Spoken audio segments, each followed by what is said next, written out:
Welcome to the Better Two podcast with DM Needham. I'm your host, Donna. Today's guest is, well, she's a musician, an actress, an advocate. Our guest today is Bridget Barkan, and she and I sit down and we talk about all sorts of things from music to acting to energy to, well, you're just going to have to tune in to find out. Hi, Bridget. How are you doing today? I am wonderful. How are you today? I am good, and I know we were talking off camera that you had just gotten back from a run, so you got your energy flowing, and Good. Nothing like a little West Side highway walking past, a homeless village on the way there and millions of things under construction, a New York City vibe. But once you get past that, there's a willow tree, there's a statue, there's green grass and a little old trolley. and how It, cold is it it up was, there? Sorry. uh, Today it actually was not as cold. It Okay. was not as cold. Today, it's actually, I think, in the 50s. So it was actually a perfect day for a run. Yeah, I was gonna say because like here, because I lived in outside of Chicago, near the Wisconsin border. There's certain days, yeah, it's like 50. Okay, I can go out in shorts, and there's other days when it's in the 20s. It's like or lower, and you're like, I think tomorrow's high or low is like 9, which is warm still considering, but yeah. Dang. Yeah, But no, the weather in New York has been really schizophrenic. It got really cold and then it got really warm again, and then it's just been doing this weird dance that we do up here. understand. I mean, when I moved up here, we used to have when we started having snow like in October. Now, maybe No. January. We get a dusting, and that's about it. But we didn't come here to talk about the weather. We were I talking about know. your Literally, we're run. those people that are talking about the weather. Well, we were talking about your run, and I didn't mean to interrupt you. And I mean, I understand that sometimes in the mornings you just need to get that energy going, and going out in nature, even if it's the city, it's still that energy. Because even when I go down to Chicago, there's an energy to it. There's an energy that you just connect with. I feel like it's also getting into a different energy space because I like to sleep. I am a sleeper. I'm very good at sleep. And I will sleep until 1 p.m. until literally we had the Zoom right now. And I just feel like I'm missing out on daytime and daylight and sun. That's all good for the soul. And so I'm really about the soul work and the mental health work. So, pushing myself to get up and out is very hard, but I know that it has a reward in it for me. And that's the goal. And that is one of the most important journeys you can be on. Yesterday I did something really interesting. I have a friend who's a hypnotherapist, and she took me Oh, she's learning a new protocol, and she took me on a journey to take me back into in utero maybe I need that. to see where your life purpose is, to see Oh my where God. some of your core wounds are. And it was really fascinating what comes up in it and what I'm you not even feel kidding. I was just talking about this. for you. Like I was talking a lot about purpose with my Patreon crew. We had a Zoom earlier, and I would love that information if you Yeah. could pass Yeah. it on. Okay, cool. She's in training. I will get the information to you. I'm not sure what but right now I was one of her guinea pigs, and it's a Wow. really interesting experience because what you're doing is you're placed back in that moment of when your soul entered your body. And so you're picking up on your parents, and that's what was Uh, really interesting because you would assume that when you pick up on your parents, it's going to be this joyful thing. I would No, have done it's that. all that anxiety and all that stress and all Oh that no. fear. I would be like, I know exactly what was going on with my parents when they conceived me. They were on the verge of a breakup. They were having like passionate, hot, almost breakup sex um in Long Island of all places. But see, this is the thing. It's like, and for me, it was an experience where I could actually see through my own eyes. Some people won't get Wow. that. I mean, I've had an experience where I was in a meditation and I was looking, for some reason, I was looking through my cat's eyes. this was years ago, and it was Oh, like I that's had put my fantastic. cat's face on and I could see through his eyes, which is bizarre, I know, but yeah, I've done. No, no, you are talking to the right human because I I want to talk. I want to see through a cat's. I want to see a cat through my mom's dog's eyes because he seems like he knows all. His name is Socrates, Okay. and he knows that he does not know. Therefore, he knows everything, and he is the most joyous, peaceful. I'm like, if I could just like experience a level of that peace for one moment, that would be cool. Mm-hmm. It's kind of like being John Malkovich, right? Yeah, You're yeah. Well, and that's what kind of was yesterday. I was like, I put this mask on of looking through a little Mhm. baby's eyes. So it wasn't that it was the moment of conception. It was further along the journey. Further along, yeah. So it was kind of really a weird experience, and it made you look, and when you think of life purpose, that's the thing. When we think of life purpose, we think of, well, it's got to be what my career is, what I'm supposed to do with my life. And the fact is, it wasn't fully that. It was more about the life lessons you're supposed to be learning. I, all right, first of all, when was this thing, the career, the word career, right, Hmm. is, my friend wrote a play and he had like this one line in it where he's like, oh yeah, and careers, now that that's a thing. And it just made me go, right, there was a time when there wasn't such a thing as a career, you know? And I think career, the word career puts a lot of pressure um on this, this ever evolving, like you are an ever evolving being, and so the fact that anything could be a linear trajectory is just it's just not possible. Like we're cyclical beings too. We're in a cyclical environment. And so I resonate with that so deeply because growing up as a kid actor, like I came out of the womb and I was performing, You were baby like Jesus. I was baby Jesus. Yes, you saw that. And like I literally was posing, I didn't know, obviously know I was Jesus then, but like, my conception versus like my mom's pregnancy and my birth, and that whole first couple years of my life, like I have documentation of me singing with my father at 2 and 3, even singing when I was like 6 months old with my grandmother. There was no, and you hear her on this audio tape, clear as day, saying, and she's singing a note, and then I sing the note back to her. And she goes, she's gonna be a singer. That's totally how my grandmother sounds. She's gonna be a singer. Sorry. And she's calling my dad, to come hear me sing this note with her. So like singing was always a part of me, but we sometimes take away what is our natural essence, and we it becomes the thing that has to make us money and make us famous. And it's like I am, every stage of my life always working towards remembering why I do what I do and finding joy in the thing versus it being a tool to create something that will get me to the next level or the end to justify the means. No, like what do I enjoy to do on a daily basis? What heals me? What moves me, Well, and And that's that, the, go ahead. Go ahead. no, that's it. And that's the thing. It's like it's our purpose in alignment isn't necessarily a thing that produces a result. And that's you hear stories now, which I'm glad we do. You hear Mm, stories now about parents recognizing that their kid knows things, that they knew mm. how they died in a past life, that Oh, they I love knew the one that that they happened. still Oh, carry on this. There's a kid, I don't remember his name, who's a fashion designer. He's got his own line of clothes God, now. that Yeah, kid is incredible. He's but incredible. yeah, I know, but I don't know his name, but I've seen him on Instagram. and it's the same thing though. You knew your grandmother recognized you as a singer at that age, and that's something that, yes, that's at your core. That was a gift you came into this world with, and we don't always recognize that. We like to think that, okay, we're born, we die, that's it. I often equate it to a video game because, yeah, you guess Me what? You too. went through all these trials, and then you Different face the levels. big you face the big boss, and you're like, yeah, I won. No, you didn't. No, no.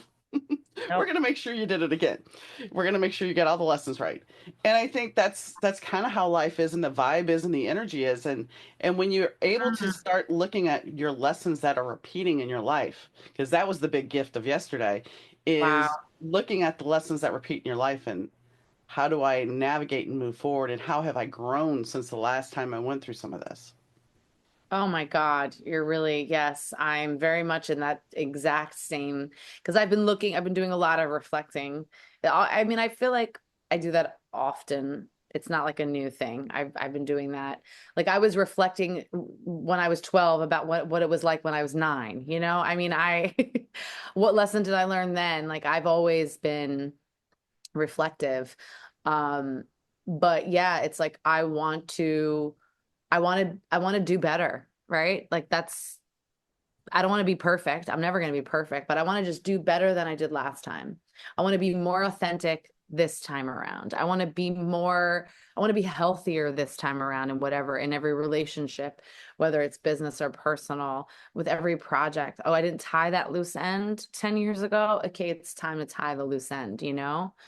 And that will at least, I do think that if we don't shift certain things, there are repetitions, you know, and with great, I want to believe it's with grace and not with punishment. It doesn't always feel that way. It does feel like sometimes the repetitive lesson starts to feel like you keep banging your head on the wall, you know. um so I would like it to be more like I just keep, you know, turning that corner and like doing a gentle, graceful fall onto the same bed pillow, you know?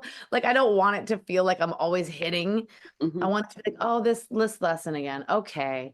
How do we navigate it now with a little bit more grace? Because it's life is hard as it is, you know? Yeah. So I don't want to feel like my lesson is always going to be painful. I would like to learn from beauty. You know, I'd like to learn from gentleness. My therapist has a great analogy about that, is because you walk down a street, there's a pothole. And you Mm, trip into the pothole. Okay, all right, fine. Second time you see the pothole, but you're like, oh, I can avoid it, and you still trip. The third time, you're very cautious and you maneuver around the pothole, but you still kind of get hung up on it. By the mm, fourth time, you're like, I'm taking a different route. I'm not playing this game anymore. And I think that's a very great analogy of how we grow. While we may go through the same thing, it may not always be the tougher trauma, because it's like, okay, you start to recognize those patterns. And yeah. that's where the points, that's the whole point of that. It's like, okay, there's that pothole. Yeah, okay. I'm better than the pothole. I can do this. And you walk right into it. I mean, I it love this happens. analogy. Your therapist sounds pretty cool. She is. And I want to give you kudos, because I was spying on you on Instagram, because Please. the thing is, there was something you were talking about when you were 17 years old, and how you had this confidence, and you kind of longed to go back to her because she seemed confident, she had faith, she believed in stuff. And the truth of the matter is, I have found myself in the last few years going, where is that girl that was 17 years old that didn't have a problem with stepping up to the plate and going for it, and just dismissing everybody else, that I can do this and not a worry. I mean, I moved across country and didn't have a fear in my bones about it in my 20s. Now, just moving was just like, oh, where am I going? What am I doing? Where am I going? I mean, before it was like, no, it's okay. Now it's like, and maybe that's because it comes with age, and because all the, I think it's because we get hurt and we know more pain. We know pain now, you know, so we know like to navigate it. It's like, you know, well, that's the thing about the pothole, right?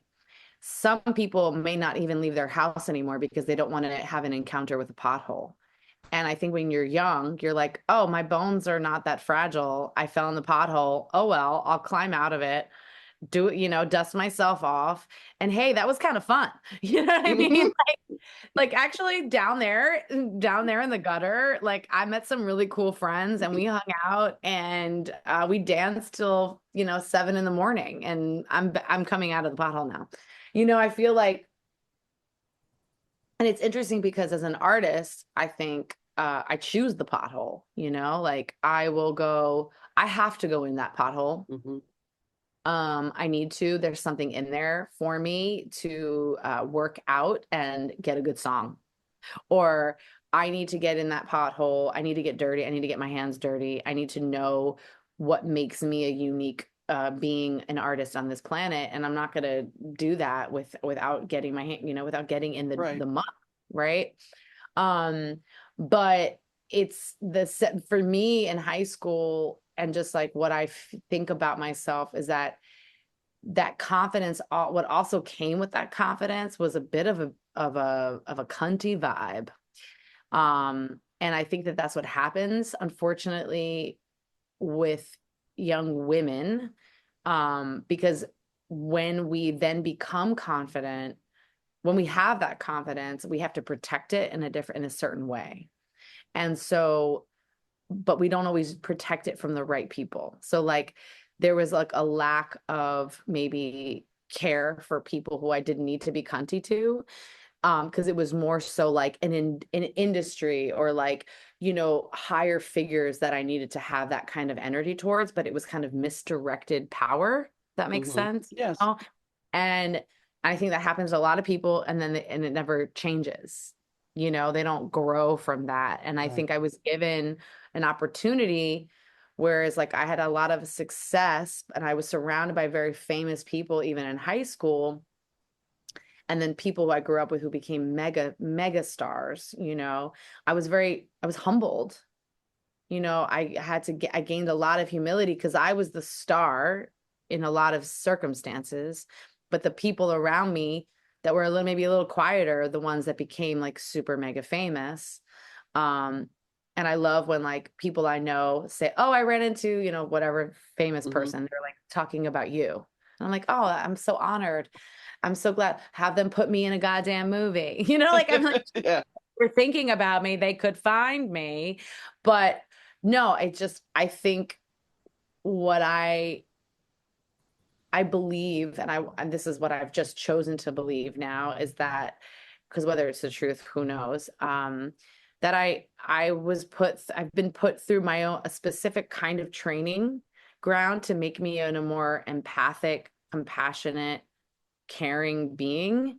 And that doesn't always mean that's going to create a success story, right? Right. But Right.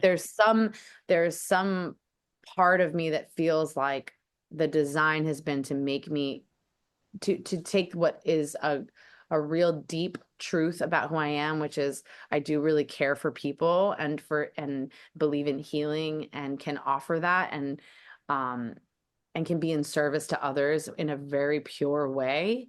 So I believe that like that confidence I had as a performer in high school, you know, could have led me to so many different kinds of performance life, as an actress, a singer, whatever. But I chose another path. I actually went to film school and like to go behind the camera. I became an activist. I became friends with people in Philadelphia who were fighting against injustice. And I really, it turned me more inward and more focusing on community. And I think that's been a big dance for me my whole life, which is from that time of still wanting to have my own dreams come true and shine bright, on a stage in front of thousands of people to like share my gift. But I also had this other environment where it wasn't at all about me shining. It was about us shining, and it was about making other people shine. And that has been more valuable to me in this, if this is the design of the Bridget Barkan life experience, like in terms of the purpose, right? They're all back there like, well, I think that we should, have her, start off with a bang, and then she's gonna have to fall and reconfigure and realize what is really important in life. Like, But then there's the question, are you a person that subscribes that, you sat there before you hit the womb going, yeah, I think I would like column A over there and column B over here for this trial. What about C? A little bit of sprinkling of C. Can we do that? mm.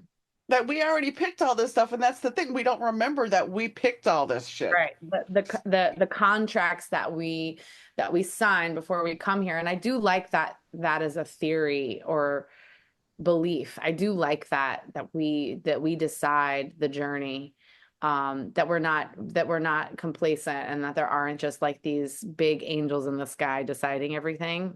Like we've done it together, we've co-created it, and we're co-creating everything going forward. And and in that case, like the life experiences that I've had where I've just been in service have been so rewarding and fulfilling. There's still a dance that I do around it because like when I work, so I teach now, I've been teaching for the last 2 years, young people who come from South America to take this musical theater workshop. And Okay. before that, and I still also do private, and I still work with Carnegie Hall, and I do songwriting workshops. Last year, or this earlier this year, I did a songwriting workshop for music teachers in New York and around the country who wanted to have songwriting workshops that they could bring to their classes. And so I moved on from just even doing a songwriting workshop to teaching people how to do them, and finding every time I was in these rooms where I'm creating community with other people, and we're all challenging each other to be better listeners of each other's stories. You know, all of that, I love those moments. And then they're like, and they want to go find my music after I've shared, right? Hmm. And what I still feel would be more validating for me is that there would be a very like a very clear reward that I've gained from being a songwriter, right? Hmm. So that's what I still strive for, is that I realize that even though I'm very helpful to people and I offer, I still feel like I don't I still feel like the songwriting, the people who come to my workshops, or even the young people that I teach from South America, musical theater, they're like, "Have you been on Broadway?" And I'm like, "No." And I hope that they still find what I have to share valuable. But there are these certain signposts that we have in these different art forms that say that you are now validated with your gift. You are now validated with this gift because you've either your song was a hit, it was on the radio, which we know that that doesn't happen. It's only a few people that go on the radio, but Yeah. that you've achieved this level of success and now you can give back and share. Hmm. And I think me being on the journey and sharing and teaching, even though I feel like I still haven't reached the greatest success I would like, um, it still inspires me to keep going, and it makes me feel aligned with purpose. But that is the kind of dance I think I've been in my whole life, which is that being in service to others and still wanting to be in service to my own dream, and that both of them are valuable. But my questions are sometimes for my angels in the sky and my higher self is like, why are these things harder? It seems, why are Hmm. these things harder? Why are these validation signposts, not being clicked, on that level of the video game? I'm like Super Mario, right? Trying to like jump high enough to get the flag at the end, and I'm always like half jumping, Yeah. I still complete the level, right? But it's like, that's just my long tangent about life purpose and balance. My thing was always, because I was in television. I was a TV producer for a bit. I've done numerous things, Oh. and it's like I get into a position where I'm happy, I'm comfortable, and then it all goes to shit. And I'm like, okay. So Mm. my analogy was always, I get into the candy store, the world is there, it's beautiful, and then it's like, sorry, you gotta go. And I'm like, But I, but I'm in the camp, but I'm here. yeah. But it's like, I think for me though, it like kind of playing into the puddle or the Right. pothole. Yeah. It's like, okay, well, you know what you would like to do, but you can't necessarily do it just yet. And to your point of teaching, I taught a tarot class this year earlier. It's like the second or third time I did it.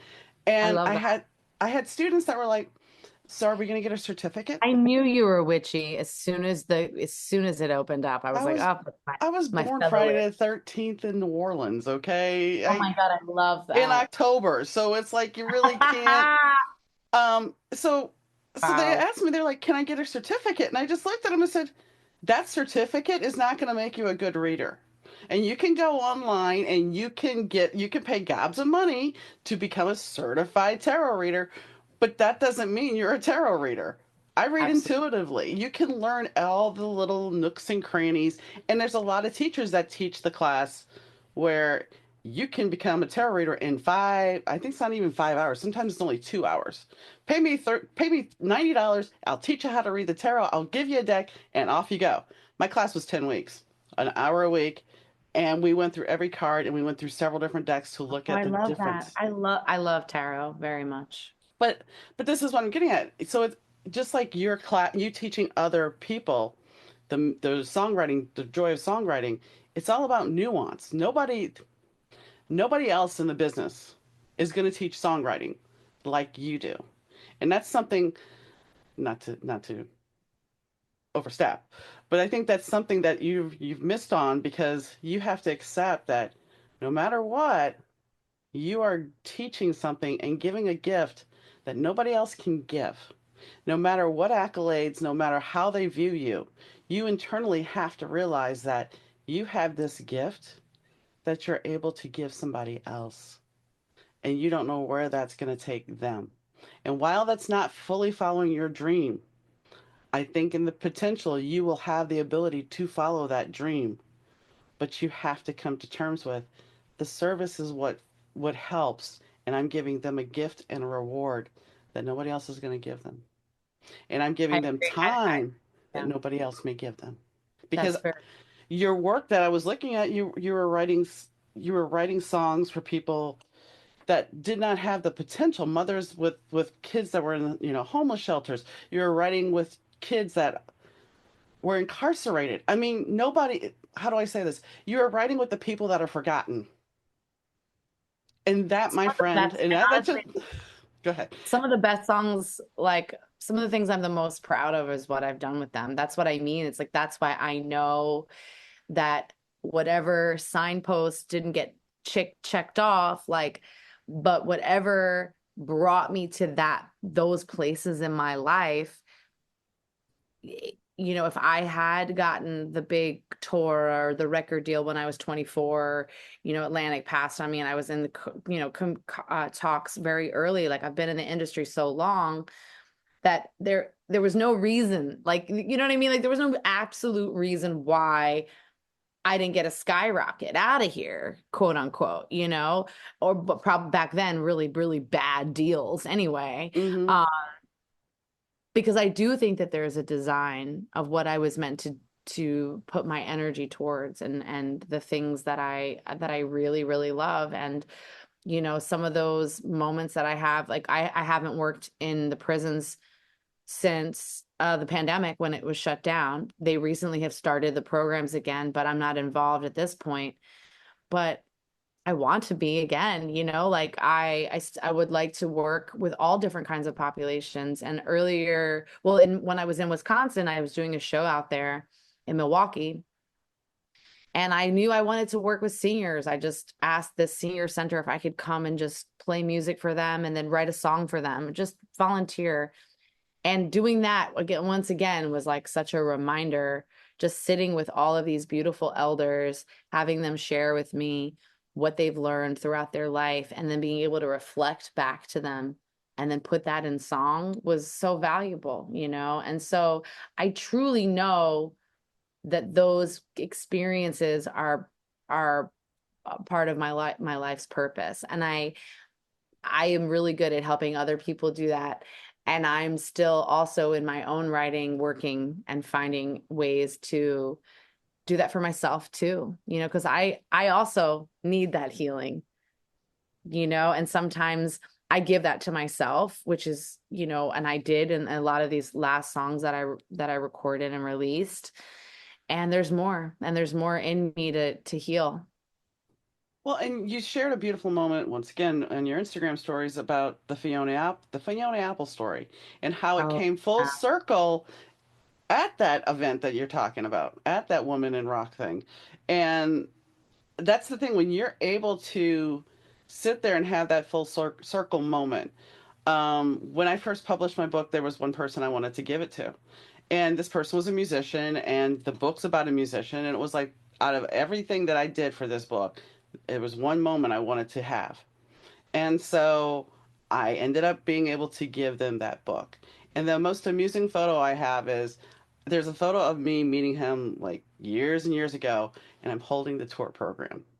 And in that other photo, there's a picture of him holding my book. Oh my God. Okay, now I need to know who it is though. I'm not saying online. Ah! I'll tell you offline, but I will not tell you Okay, online. I hear you, but now I want to know about your book too. So, It's okay, about a drugged out rock star, so there you go. yeah, yeah. But we're digressing to me, and I don't want to do that because I really want to. I want to talk about your song, "Heartbroken Ones," because you experienced something kind of at the same time I was experiencing it, and that was the loss of your father during the Mhm. pandemic. I lost Yeah. my husband during the pandemic, Oh, and the whole thing about it, and I don't think we really examined it. We don't talk about how death was different during the pandemic. We didn't have the big memorial services or the wakes or anything like that, and you were funeral, isolated. nothing. And I know you went through some other traumas at the same time. So it's like I don't think we really recognize when you went through that, or any of us went through that, that there wasn't the people that were there to hold your hand and lift you up and go, it's going to be okay. It was more about, how the hell am I going to face all this by myself? Yeah, no, it was brutal. I mean, no, I never had a funeral for my father. My father was a very big person and he has a history in the music industry and um I still have something that I want to do for him, but I wasn't gonna, and still now I'm not gonna organize something. Like I was like it's already happened. Like it feels Mm-hmm. hard to go backwards. Um, yeah, I mean, the trauma of just of that whole year, first of all, of just losing my dad in the pandemic itself, just like where I was when he went to the hospital, I couldn't see him.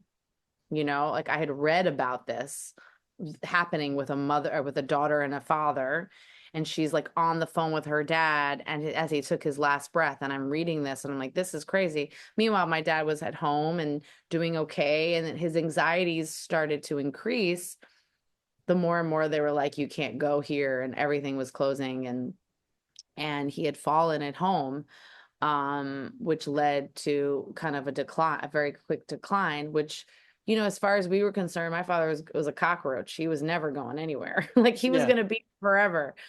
And so it was so shocking. And I think I plummeted into survival mode, solo survival mode, because I realized at that point, even if I had help, even if people came and brought me, like I didn't get to, like, we sat Shiva because my father was Jewish, even though we weren't raised Jewish. I tried to do like and read the Kaddish and like do these rituals that I wasn't familiar with, but I didn't have anybody bringing me food. Like I Yeah. got a gift card, like I didn't get people coming to visit. What you're supposed to have, like all this love, I didn't get any of that. And so it kind of also made me really see who was there, who was able to like push past pandemic stuff or whatever. Um, it solidified certain friendships for me for sure. But yeah, it put me and it was a strange thing because I was also super creative that same year. Like we were isolated at home, but I was doing a lot of work online. So I was writing songs for different projects and I was just producing song. And I was like, my dad's a songwriter. I'm like, Dad, are you with me? Is this why all these songs are coming? Like it was just so much. And so I was going through this bizarre kind of like deep mourning and extreme anxiety, and then like an abundance of creativity. And then I left New York with my boyfriend at the time, even though my body and my heart were telling me that that something was wrong, you know. Mhm. But I had already gone through so much that I couldn't even figure out where the wrong was coming from, you know. Yeah. Um, and I went to live in New Hampshire with at a friend's house for 2 years. Wow. And so I was gone from New York. I'd only come back to deal with things for my dad's estate. Um, and then within those 2 years, my relationship progressed in a way that I thought was better than it was going to be. And then I would question it, but then he was cheating on me. So he turns out he was cheating on me. Um, all the while when I had found out I was pregnant too, and I had had a miscarriage, and Sorry. it was like I went through like the worst thing in my life ever to kind of getting back to like normalcy for a moment. And then everything went to shit again. And I refused to just be sad or wallow. Like I really, or like not wallow, but like I I had to fight to stay in joy. And it's an interesting journey that I'm in now because I went on medication during that time. And I recently just have come off of it. And so I'm in a very interesting, reflective time. And music is always a part of that because, as a creative, we have to feel all our feelings, Hmm. the good, the bad, the ugly, everything, and not at the, I would say not at the, the expense of your sanity. But the fact is that the people that we loved were insane. The artists that we love are a bit crazy, and because they're human, they're in that deep human experience. And the medication that I was on was Lexapro, and it definitely helped me balance out myself. And I was still able to be creative. It didn't take it all away, but it definitely changed me in a certain way that I wasn't sure was the best way for me as an artist. Maybe it helped me function in certain ways, but to really create something that I loved and was passionate about, I needed to find what that was again, after so much loss and confusion, and also just collectively um, at this time in the world. Um, it's very, I wouldn't say it's easy, but I say there's a lot of avenues to numb your emotions. Hmm. There's a lot of ways we can numb ourselves, and sometimes we really have to. And I'm an advocate for medication if it makes you live a better life, like 100%, because I have most people in my life I know take something, and I'm very thankful for that. Thank you, drugs. um, but the depths that I know I'm here, I do feel like I don't want to be shy with the pothole. I don't want to be shy with the whatever bones I need to collect down there, and because I know I'm going to make a really cool sculpture with it. I know I'm going to make a new dress. I'm with whatever scraps I find. Like I know I can transform this. Um, and thank you for reminding me about the work that I've done in the past with the kids, because I have always been an advocate for helping people transform their lives. And I sometimes forget that I can do that for myself, because it's much harder to do things for yourself. And that's something that I was just talking about earlier today. And I think that there's a design in that too. There's a reason why we can really help each other. Hmm. Like I could look at your life and be like, you know what? Bing, bang, boom, boom, boom. You could do this, right? And then I couldn't tell it to myself because we're supposed to mutually exchange help. We're supposed to mutually help each other get the job done. Like there is a design. That's why everyone will tell you, oh, it's how many people say that, right? Hmm. Oh, I can tell you what to do, but oh, if I tell myself, I'll never do it. as a reader, as a tarot reader, I my readings aren't necessarily prognostication. It's more about going within and helping you work on what's going Mhm. on. And yeah, there's no doubt that I'm in the middle of a reading and I'm telling somebody something and I'm like, uh-huh, I got it. Yeah, it's about me too. I get it. Don't sure I understand because my guides are giving me Mhm. information and I'm just like, mm-hmm. I know this person came to me because I'm supposed to hear this damn message too.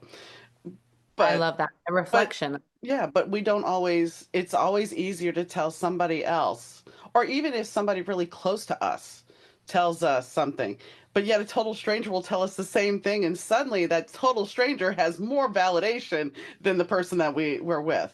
And the power of the stranger. So I wrote a song called Dear Stranger, I Love You, based on a man that held up a poster that said, Dear Stranger, I love you. You deserve to be loved.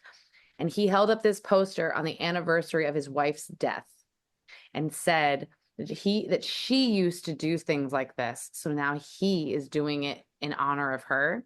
I never found the guy again, but a lot of people have done like hello stranger kind of events outside, like getting stranger stories. But I made like a blog that I made buttons that I'd give out because I believed that every time I would meet a stranger and they would talk to me out of nowhere, right? I'd be Mm-hmm. sitting on a park bench and someone would just appear, or I'm on a subway and someone starts crying, and I'm like, I felt like the reason why we listen to strangers is because it does feel magical. Mm-hmm. There's a magic about it. It feels like it's a voice of God. And when it's people that are close to us, we can't equate them as being a part of the God either. No. You know, like or the whatever, the magic. It's like they're too mundane. They've become a part of the assimilation. Mm-hmm. So when we find a stranger, it's like, oh, we're at that part in the video game where the new person pops up with information and we need to listen now. You Mm-hmm. know, it's like I have this song that I haven't finished yet, but it's in the spirit of a character that I've created, and she's a performance artist, and she says, I don't pray at the ashram. I don't pray at the church. I pray at the feet of the stranger. And that is like a side of me that comes out in this woman's kind of energy where she's like, they are my guru. Like, and it's not them all the time. It's the moment that they're a stranger in your life. Mm-hmm. Like just that random bizarre occurrence. Like that's the guru. Cause like it's not like this unhealthy worship and idol, you know? Right. It's just a moment where two strangers connect and it feels like magic. I'm like, that's my guru. Just that moment Mm-hmm.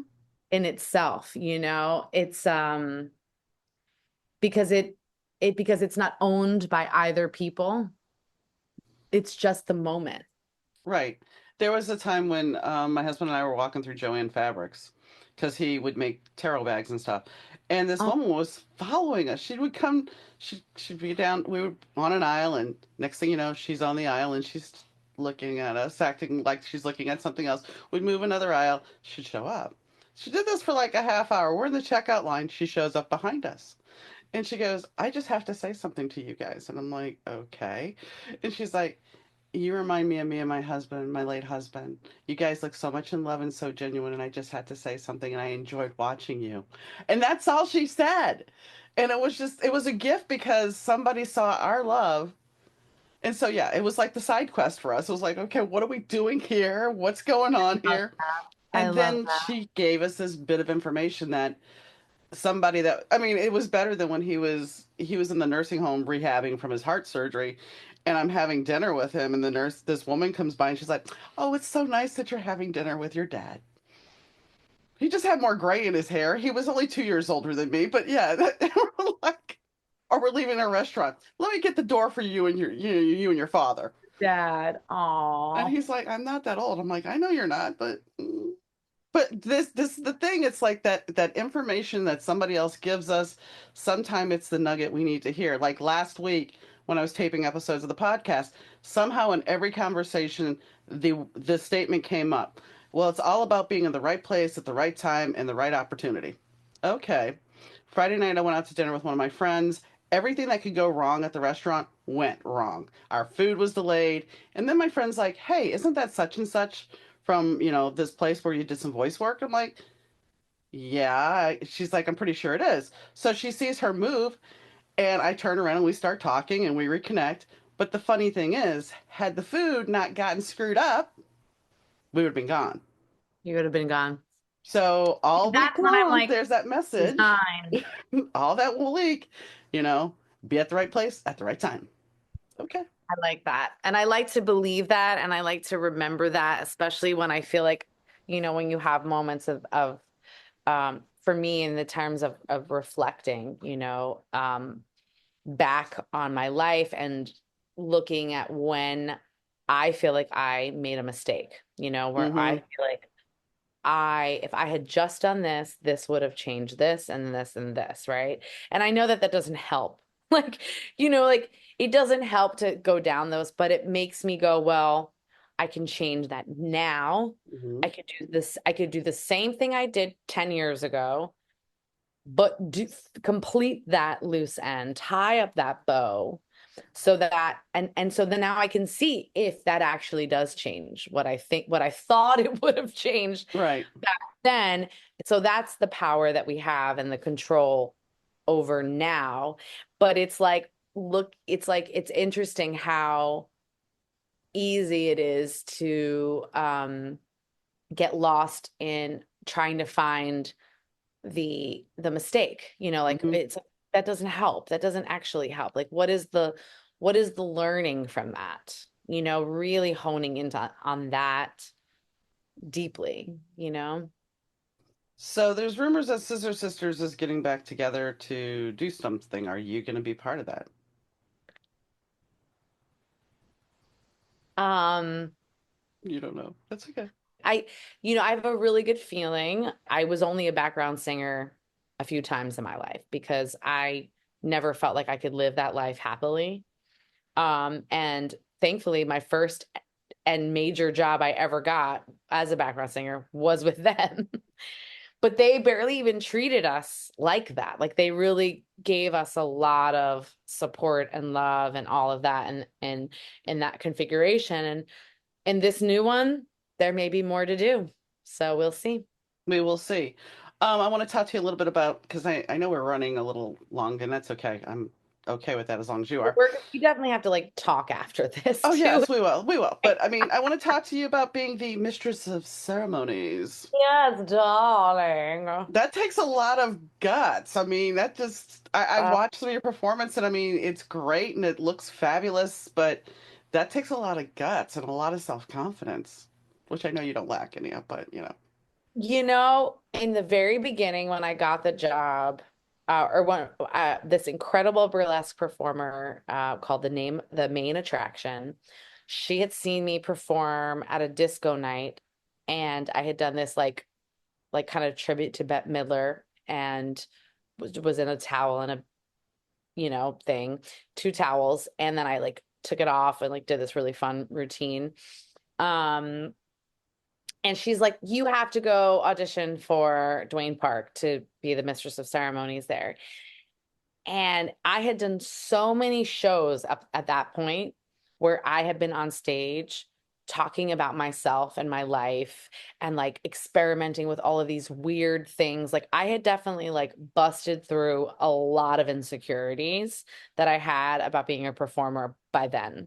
It had been like from 2013 it had been 5 years of creating show after show, or like one performance where I dressed up like my grandmother and like stripped out of my grandmother and like did these constant kind of performances, so that when I got this opportunity it felt like a relief hmm because all I had to do was show up, look great, and be myself and sing and connect to the audience.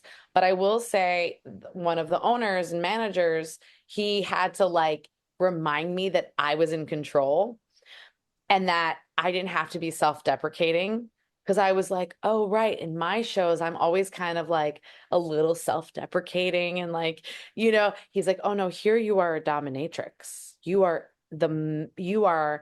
the one making it all run. And if they don't listen to you, they're the ones that are going to get spanked, you know? Nice. Yeah. And I hadn't really been in that position of being literally the mistress, like the one who was orchestrating the energy of the night. And so I didn't always feel confident in the very beginning. I had to like psych myself out a few times. Um, and now obviously I've been doing it for so long. The only thing that they have to tell me to do is stop talking so much. Because now I love going over to tables and talking to this person and like finding the joke and like, oh, where are you from? Oh, I've been there. I met a guy there in a hostel and like we had sex in the kitchen, like telling a funny Yeah. story. That is so much fun for me, to make everyone else have it has allowed me to be shining and also in service at the same time, because I really aim to make everyone laugh, feel beautiful, feel adored. Like it's when they're looking at women and men take off their clothes, it's a very sensual experience. So there's that naughtiness and that, mystery and sexuality that comes in and out that gets played with. And so that is a different kind of in service to at least, but I always still bring it back to this is our show and this is a community experience. And so talk to your neighbor, tell them they look good, like Mhm. I still make it like a church, but like a naughty church. I call it naughty church. It works. So It's fun. in the Love Junkie, were you dressed as Annie? My friend was watching your clips and she's like, was she dressed as Annie?" I'm like, "I believe it was." So that part of the show came out of the fact that I was a kid actor, Hmm. and it was inspired by the fact that I went to an audition, which ended up being in a later show where I told this story and played this character, where I went to audition for Janis Joplin, and it had been like, I don't know, I'd auditioned to play Janis so many times and never got it. And I'm actually fine with that. Because I don't want to hurt my voice like she did. But I went to this audition and there was a woman who was like 60 years old auditioning for Janis. Hmm. And her real name was Michelle Guido, but I ended up giving the character a different name based on another older woman that I knew. And she was so confident at this audition. And she just had so much wisdom, but she was a lunatic, like she was Hmm. dressed crazy. And she was like, I can do her for you. She's like, what is that sheet music? And she literally talked out of the side of her mouth like this. What is that sheet music? You mean I needed to bring sheet music? I'm a blues singer. If the piano player doesn't know how to play a 12-bar blues, I'll sing that shit a cappella. I mean, it was gold. So that inspired the idea. If I was her age, Okay. still auditioning, Okay. going to audition for Annie, and Okay. how ridiculous that would be, since I never actually played Annie except like in summer camp, So that's where that came from. Um, and because I had also played Dorothy in a commercial as a kid, like just this iconic, obviously Hmm. iconic image. And I got to sing this song that I love that Bette Midler wrote called "Oh Industry." And it was really my song to the industry and how long I'd been working, and will I ever be loved, I think you're more that loved than you realize, but yeah, to win tickets to see Annie the movie, I sang tomorrow on the radio in high school. Yes. Hmm. Hmm. that's adorable. Fun Hmm. fact. But yeah, there was another time I sang on the radio, but that's beside the point. To win tickets once again, the stupid things you do to win Wow. tickets, but yeah. Um, so yeah, because your show looked amusing, I have to ask, what was it like to be on Sesame Street? Because you knew behind you the mystique for you was all gone. Oh my God, I saw the guy inside Big Bird. Hmm. Um, I mean, I did it like that. There was like one main episode that I remember, but I was on it multiple times. I was one of the kids that was like always reused. Um, I mean, it was a job. It's weird. I have these funny memories because they used to shoot like 3 blocks from where I grew up. So all I had to do was walk to work. But I'm 5 years old going to work, It's like Yeah. I knew it was a job, but it was like a really like it was oh my God, it's like a weird feeling. I didn't want to fuck it up, Like Yeah. it was like Sesame Street was a big deal. Mm-hmm. And I remember forgetting my line.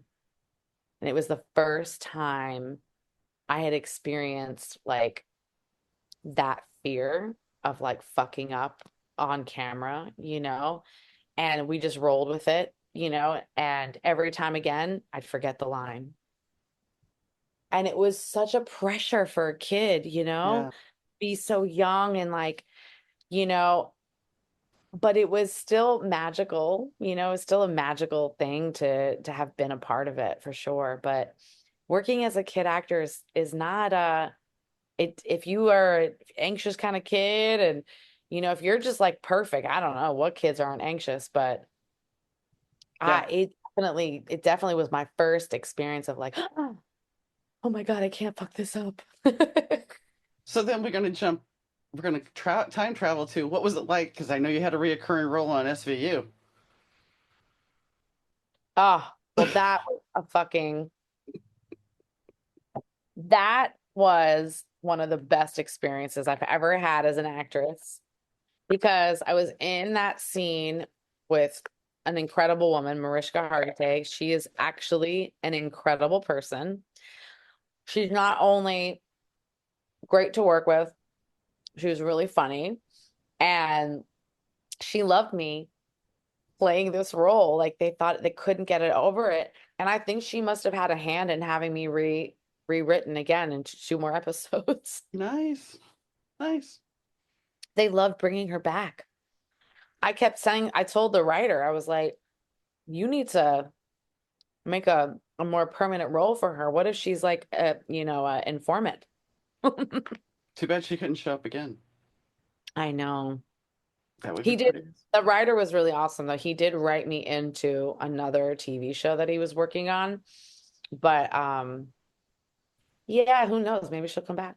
And then you did Blue Bloods. Yeah, that's the same writer. Okay. So he liked you, obviously. Yeah, I mean, they do bring you in once you're like that's the reason. It's like once you start working, I always feel like I do tell this to the younger people. You give people what they want when you're working, they bring you back into different projects. Like I have a guy who I worked with on this TV show called Vinyl. I sang on the show I watched in a that. band, Hmm. and he has brought me back and the other person who casted that show. I mean, I must have worked 10 times, 11, 12 times just through that one person who hires mainly singers and musicians for film and TV. I was on in The Irishman. They cut our role out of it, but I was a singer in The Irishman in one of their huge scenes where every actor's in it. They're like at this big banquet hall.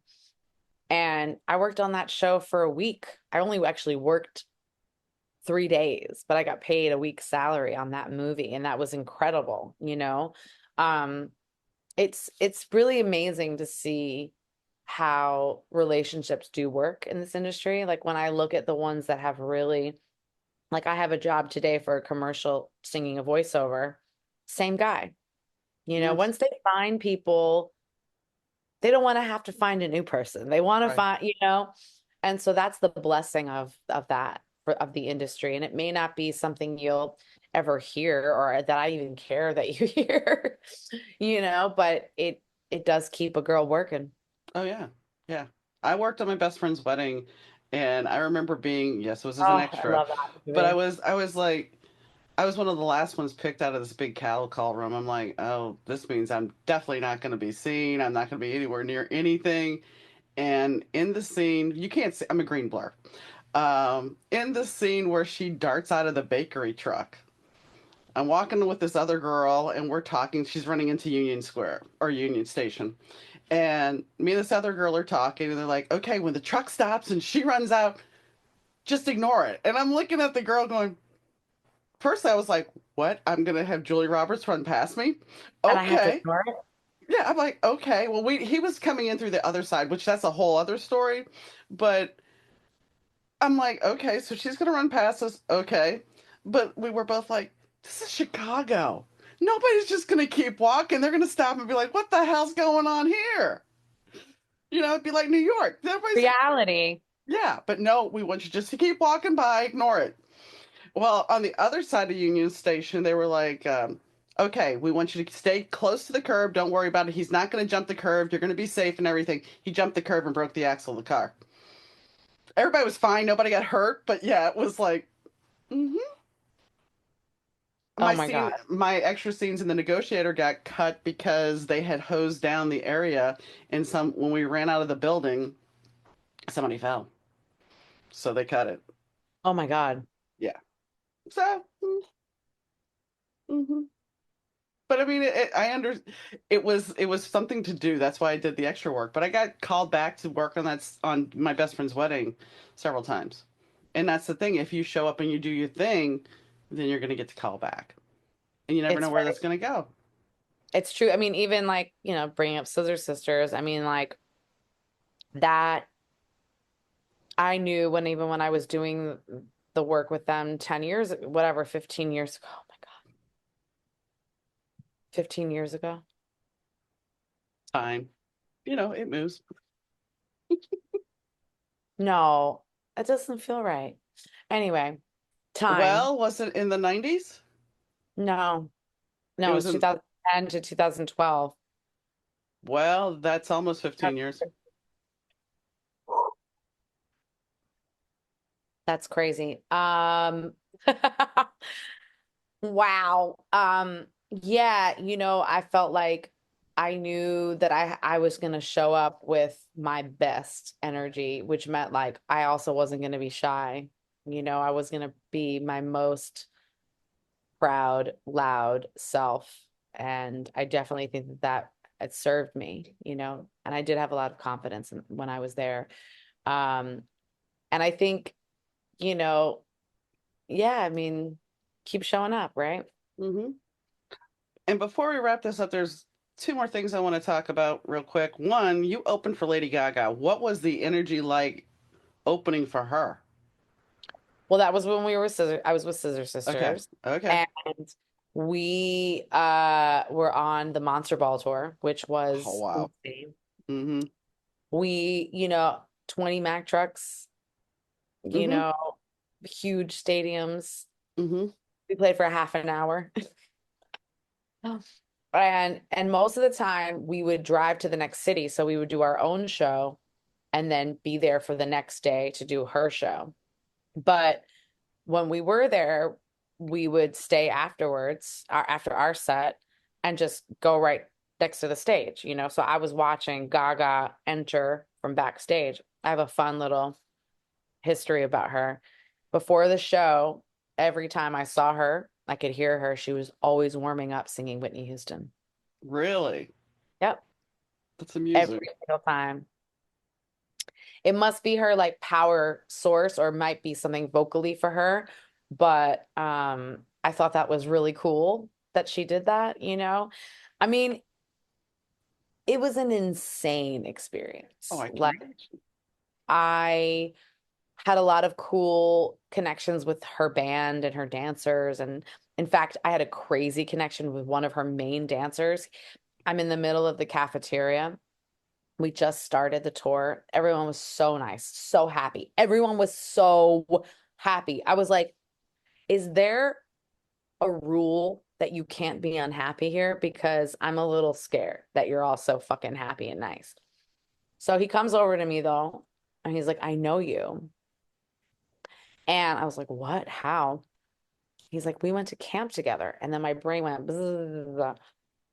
And I've been to a few camps in my life, but the main camp I went to was French Woods, which is a performing arts camp. But this guy was like, no, we went to this summer camp when we were like in fifth grade, and he was with his school, and I was with my school, and it was only 1 week of summer camp. And all of a sudden, I remembered this 1 week of camp in fifth grade where all my friends in my class were not my friend anymore. People were being so mean to me. I was being bullied. And I became friends with this other crew of kids that were from the other school. And he was one of them. And Nice. him and like four of his other friends, I was like, oh, and all of a sudden I remembered all of their names. I was like, Reggie, Taisha. Like I just started, and he's like, yes, I'm friends with all of them on Facebook still. And it was just it blew my mind that we hadn't seen each other since we were 10. And now here we were on this Hmm. crazy tour. And it definitely felt like it was meant to be, like this all kind of happened for a reason, you know? Yeah. So That's magic that. things would happen like that all the time. But I mean, that's when things like that happen, it's always like there's just, yes, there's this call from the past that just pulls you right back in. And it's amazing. It's an amazing thing because we never think that anybody's going to remember us for that length of time. And that's what also what hit me was like, he's like, oh yeah, you were always a star. I remember I could never forget you. And it was just because on that tour it was tough. I'm not gonna lie. Like opening for Gaga was cool, but I wasn't I wasn't living my dream. Right, right. I wasn't living my dream. I was getting paid nicely. I was going on a crazy journey, but my talent is like my own work in front of people, connecting the way that she was doing it.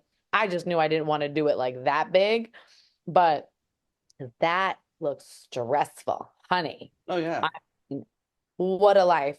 And that's another thing is like I saw her and you could just tell that she had to fake something.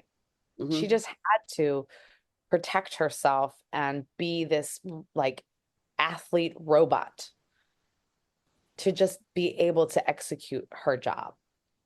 Well, and I think that happens when you become such a phenomenon. You have to put on a mask, and I would say anybody in the celebrity world, you have to put on a mask because you have to preserve a piece of you. Because Absolutely. when you lose yourself, that's when you start the decline. That's when you start the downfall. Mm. And I mean, Britney Spears is a great example of that because she lost herself in all of that. Circling back to Gaga real quick, I what gave me mad respect for Gaga was when she performed on Saturday Night Live with just her and the piano. Because I was just like, you've stripped everything down. And to me, this was just this pure performance. And that's when I was like, yeah, this is not just this show of a meat dress and everything else. This woman has talent and she has a Yeah, gift. definitely. Always has, and had to find a new way to be expressed, to have her art be expressed, Hmm. you know? And I get that. I play with all the different mediums because for me, sometimes me and the acoustic guitar, it's not my vibe. Right. I You know, get I it. need to feel the band, or I need to feel a track, or I need to feel something really weird. I need to put on a weird costume. Like I get it, it's like you have to go with what also feels right for you in the moment, even if like other people are like, why are you doing these crazy things? Yeah. It's not for them to figure out. Um, Sometimes you dress up like old Annie, yes, yes. And if it you gets the know? message across, then that's all that matters. I love Moulin Rouge. I love Strictly Ballroom, and I know you work with Baz Luhrmann. I did. So, how was that experience? Because I mean, he's such a visual artist and a creative. So, how was that? Well, I had been working with his right-hand man, Elliot Wheeler, and pumping out tracks after tracks for the show The Get Down. And one of my favorite things I got to do was I got to sing a Sia song. It went from Sia to me, and then my version was played live on set. And then Christina Aguilera did the final version. It's all right. It's okay. This is how these things go. They kept some of my background vocals on that track though and never told me, but that's another story about this dirty business. Um, but it was very cool that Sia wrote it, I sang it, then Christina learned it to me Nice. Yeah. and had to do it how I did it because of there was a drag queen lip syncing to me on set.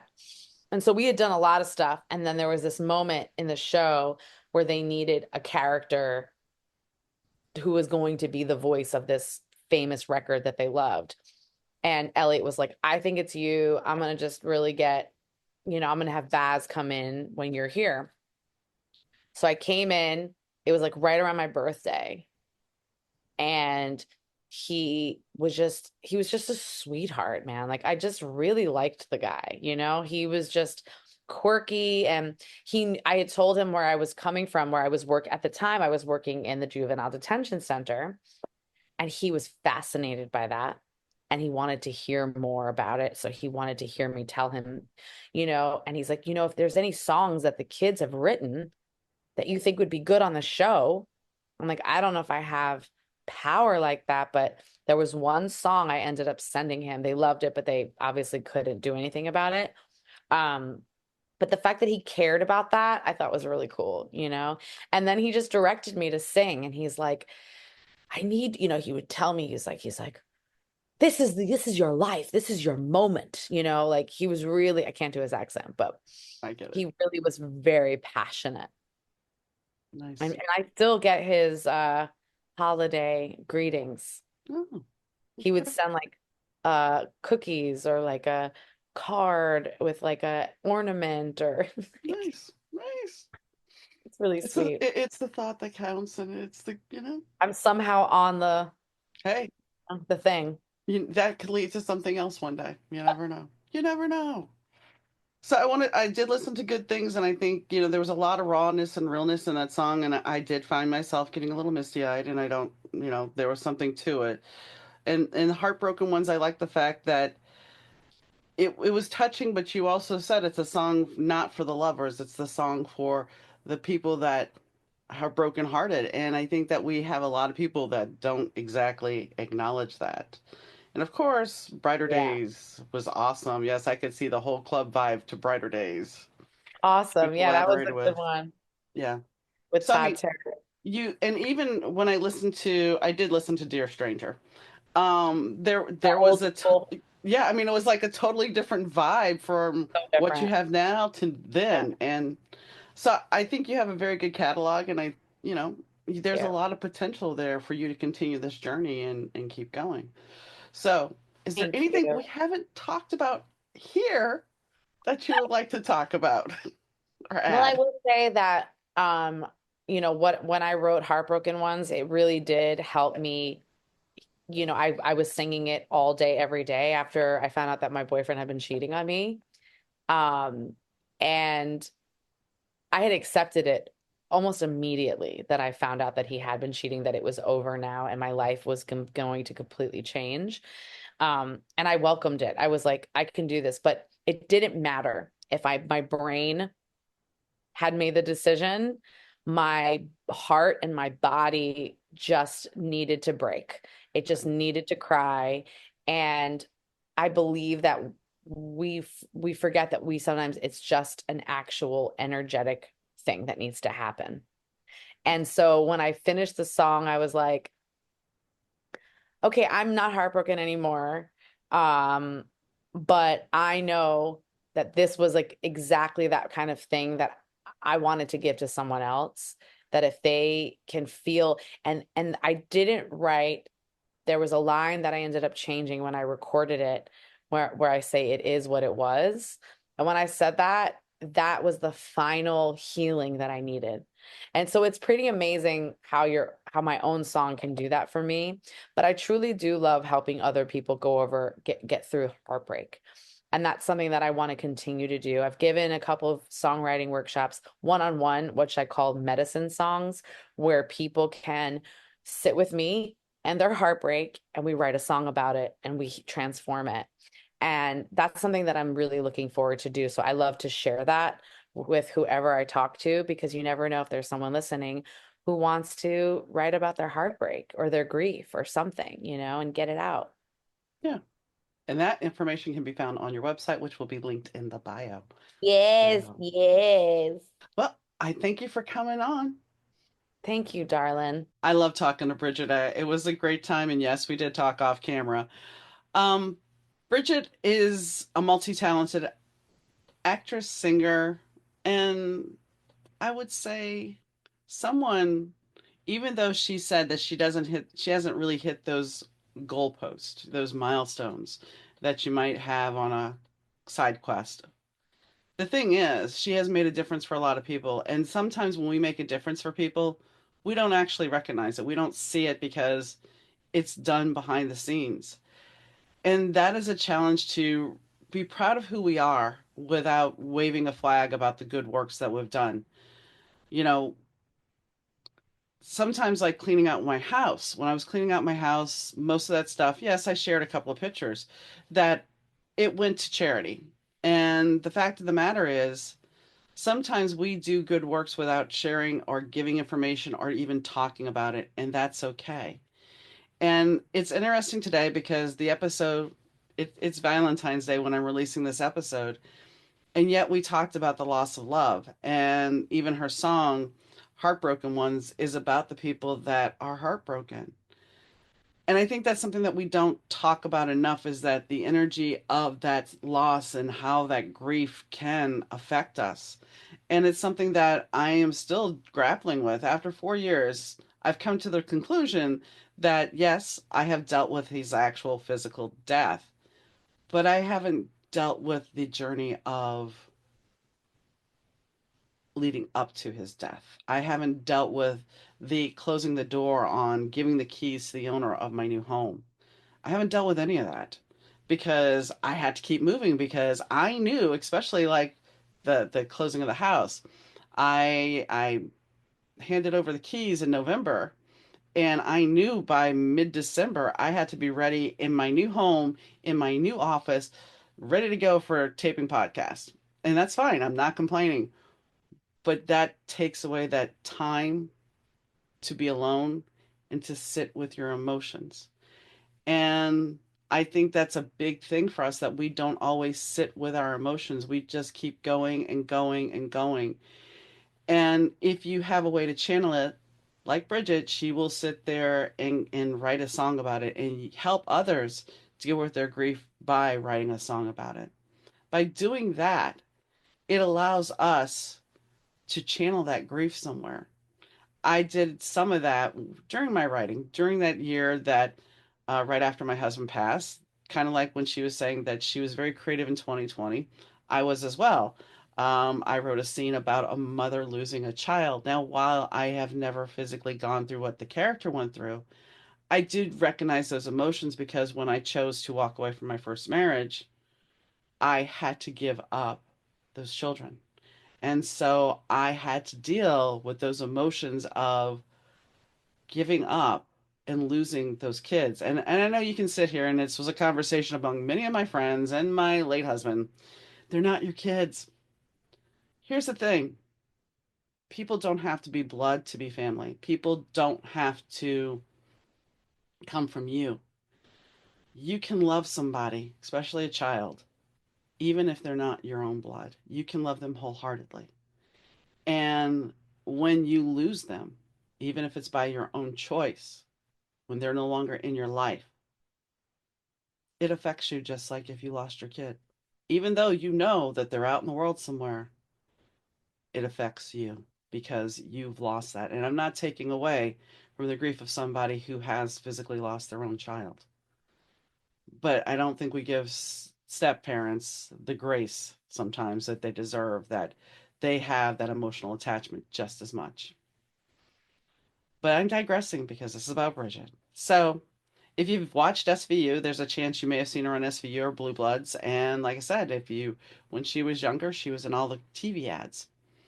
I think her music, it's very different, her newer music versus her older music. And older music was just as good. Her new music has touching moments to it. And like I said to her, Good Things, when I was listening to Good Things, it kind of made me get a little teary eyed. It kind of resonated with me. And Heartbroken Ones, well, you know, we all have heartbreak. We just don't always deal with it. We don't want to deal with it. And the heartbreak can be from anything. I mean, we can lose a friend and feel heartbroken. And I think that's something that we don't recognize, that you're only allowed to be heartbroken if. No, you can be heartbroken for many reasons. But if you want something dancey, go to Brighter Days and you'll be at the club. But I look forward to seeing where her career is going to go, to see if she will indeed do something with Scissor Sisters. And I think if you're in New York, you should go and head to the club and head to Duane Park to see the burlesque show, because from the clips I've seen on her Instagram, which I recommend following her Instagram because she's very candid about things and about fame and about her life. Um, I'd highly recommend you checking it out because it looks amusing. And if I get to New York, I most likely go check it out because it looks amusing. But anyway, I digress. And I hope you guys enjoyed the show. Her dad, for those who were curious, her dad was Mark Birkin, and he wrote songs by Nat King Cole, Connie Francis, Leslie Gore. But the one thing that he wrote that I know him from would be the Banana Splits theme song, One Banana, Two Banana, and Tra La La. So, just in case you're older and you know those songs, her dad did that. So she was always around that creative energy. And even as she said, her grandmother recognized when she was a little baby that she had a singer inside of her. So, on that note, if you like the show, please leave a comment, tell your friends. We're trying to grow the show. We are on season 9, and you know, I'm grateful that I get to do this still. And well, whenever you listen, we appreciate it. And whether it be noon, morning, night, I hope you enjoy the show. And I'll catch you next time, guys. Bye.